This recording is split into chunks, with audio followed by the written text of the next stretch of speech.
talk some NBA. So, Bianna, let's get right to it and get up with Kyrie Irving. He opted back in with the Nets. But is it all sunshine and rainbows in Brooklyn? Maybe not. And speaking of not really being sunshine and rainbows, Baker Mayfield and the Browns definitely stormy. Why the Cleveland quarterback gave another clear signal about where he stands. And Patrick Mahomes knows he played poorly in the AFC title game. Why everything he's done since could mean nightmares for the AFC this season. But first, we start with the NBA, the offseason, barreling towards free agency. Today, big decision day looming for James Harden. He needs to make a decision by 5 Eastern on whether he's opting in or out of his $47 million contract for next year. One player who did opt in ahead of today's deadline was Lakers guard Russell Westbrook, the 9-time All-Star. Signs up for another year with LeBron and the Lakers at a price of $47.1 million. And of course, as a reminder, the first domino to fall in free agency, Kyrie Irving. He told the Nets on Monday he would also opt in and stay with Brooklyn through next season. Now, earlier today, Adrian Wojnarowski joined us and had this to say about Kyrie. Teams are going to continue to touch base with Brooklyn to make sure that they plan to keep this group together, that they plan to continue to build a team in the offseason around them, and that's what the Nets plan to do. But I think there's going to have to be a point here, either through free agency or in the offseason, where Kyrie Irving, Kevin Durant really start to re-engage with the organization, with their teammates, with their coaching staff, and really start to do some team building for an organization that still very much has the talent to compete for a championship. Very interesting the way he put it. Wendy, tell us why this Kyrie situation may not be over. Well, I think one of the most important things that's happened there in this whole offseason was when Sean Marks came out after the Nets were eliminated in the playoffs and said, we want to be different next year. We want to have guys that are selfless, they're team first, and available. And essentially what the message was, we are not going to be accepting the status quo. So when Kyrie Irving announces, I'm coming back and I'll see you in the fall, that's not the message that the Nets want to hear. They don't want to hear that it's just about, we're going to run this back. This isn't just about the vaccine mandate. It's not just about the contract negotiation. It's about where Kyrie is and how he wants to operate on that team. His last statements were, me and Kevin are the general managers, okay? So what the folks in the league that I'm talking to are saying is, all right, the temperature is turned down. We're not going to see drama this week with the start of free agency, but we're not yet sure that this is a marriage that's going to hold together. So wait and see. Wow, wait and see. Can you imagine, Tim? What do you think? Yes, I can imagine. It's everything with Kyrie Irving is wait and see. But to Brian's point, this was a big step forward for the Nets because they began to reset the power balance, right? This isn't something you can do overnight. You've said a bunch of times, is Kyrie Irving going to change? Well, not overnight. It's certainly no chance is that going to happen, right? But in this circumstance, he stared down the Nets and he lost. So however you wanted to frame it and, I'll see you in the fall, this was about him not getting the max contract he wanted, whether it's from the Nets or from someone else. So it's all right, I'll take my money now, I'll figure it out later. And for the Nets, what they have to figure out later is getting Kevin Durant and Kyrie Irving and everybody else on the same page. But how do you do that?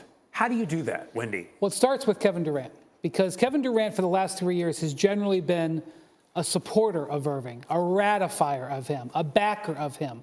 He hasn't been someone who's held Kyrie accountable. And the Nets haven't either. Steve Nash hasn't, Sean Marks hasn't, and Joe Tsai hasn't. So, okay, Sean Marks and Joe Tsai are now beginning to try to hold Kyrie accountable by not bowing to his contract demands or his trade demands. Now, is Kevin Durant willing to hold him accountable? Where is Kevin Durant on this? The only thing we've heard so far is what he said on the podcast earlier this week, his podcast at the boardroom, where he said, I'm stepping back, this is between them. That's not what the Nets want. The Nets need Kevin to be invested. And I will just say, again, dealing with Kevin over the years, I know that he doesn't like it when somebody says what he should feel, what he should do.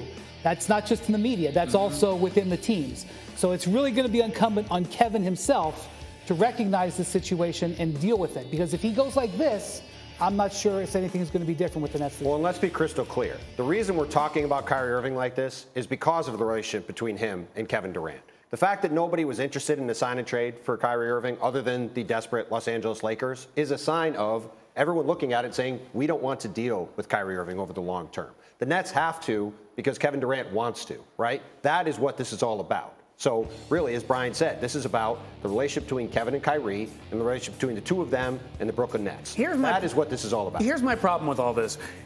Take it away from Kevin Durant and Kyrie. Where do the Nets stand in all of this? Because in every situation I've ever seen involving superstars, when you treat them one way and you allow them to do things one way as the owner, as the person who runs the team, and then you come back and you say, well, now I need you to do it differently, it doesn't work out. That is why my phone was blowing up the other day saying, this ain't over. I was saying, okay, thank goodness. We can move on to James Harden. We can move on. And the executives that I deal with and the agents, they were going, this ain't over for that exact reason. Do you think he will be a Net? Is there a 100% chance he will be a Net at the beginning of the season, Kyrie Irving? No, it's not 100%. Okay. Do you think he will be a Net? As of today, I think that's what everybody is going to try to make happen. Okay. But as Woj said, some things have to happen.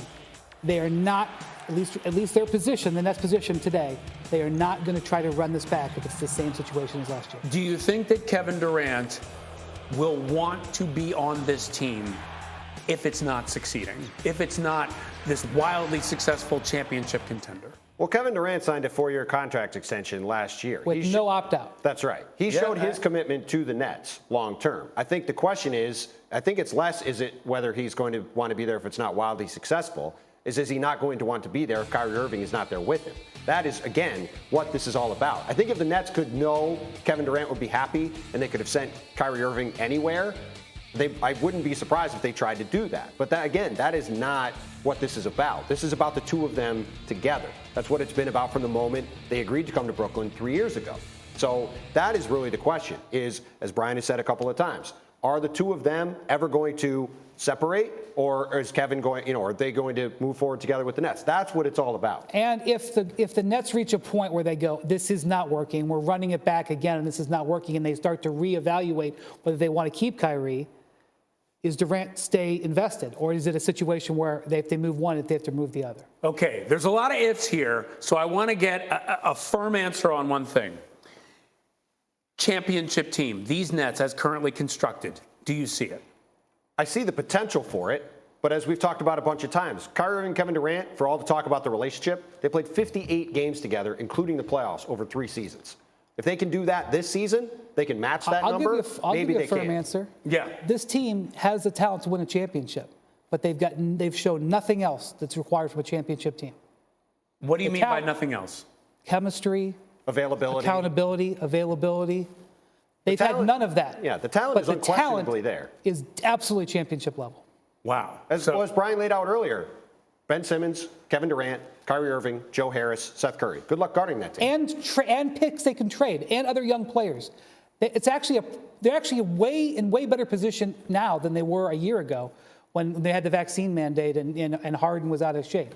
I think they're in great position, but I can't tell you for sure that it's going to work. I just don't know how they put the genie back in the bottle with whatever expectation they have in terms of getting. Yeah, exactly. Well, I guess that's also, why your phone and again, is blowing for up. all of that, for all of the stuff that they have done in terms of not being in control of the team as far as the organization goes, they were this far on Kevin Durant's foot away from potentially winning a championship 2 years ago with all of that going on, even still, with injuries, with everything else. So the talent is unquestionably there. That's true. I got to say, in all of this, my eye is more on the Nets and how they move forward than it is on KD and Kyrie. I know it's easy to put it on those two guys, but in the end, you own the team. You coach the team, Steve Nash. They're the ones who have to do the work and get them all on the same page. Well, coming up, Baker Mayfield. He is not on the same page with the Cleveland Browns. And yesterday he spoke and he made it clear how he views his relationship with that team, what he said, and what happens now. And is there a scenario where James Harden could actually opt out